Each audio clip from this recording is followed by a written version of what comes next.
మన ఇల్లంతా చూస్తుంది. అయ్యో,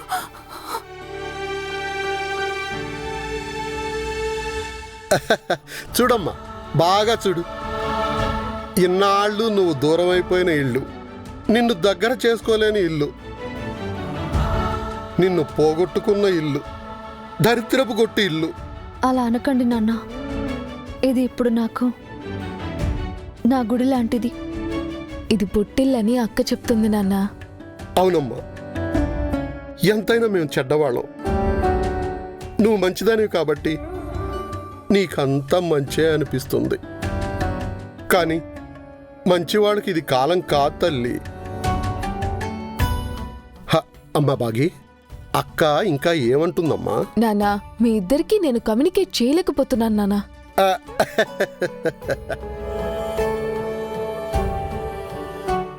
సరేలే అమ్మా, మీరేం తింటారో చెప్పండి. మీకు ఇష్టమైన వంటలన్నీ చేయిస్తాను. మీరిద్దరు కడుపు నిండా తినాలి.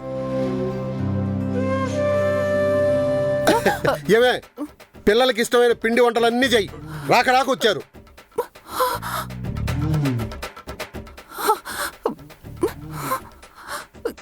చలి జ్వరం వచ్చిందల్లా అలా వణికిపోతావేంటే? వచ్చింది నా కూతురు, దెయ్యం కాదు. మీకు కూతురే, నాకు దెయ్యం కదా. అమ్మా ఆరు, మీ పిన్ని భయపడిపోతుందమ్మా. పలకరించి ఒకసారి. శ్రీ ఆంజనేయం, ప్రసన్నాంజనేయం, నేను మనోహర్తో చేతులు కలిపిన విషయం తెలిసిపోయి ఉంటుందా? నా పేక పిసికి చంపేస్తుందా ఇది? నానా, అక్క ఇక్కడ లేదు ఇప్పుడు. మరెక్కడుందమ్మా? పిన్ని పక్కనే ఉంది.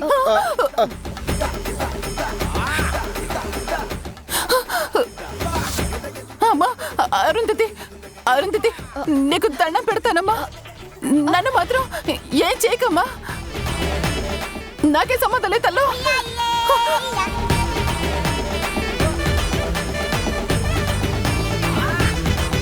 ఇప్పటికొచ్చింది దీనికి బుద్ధి.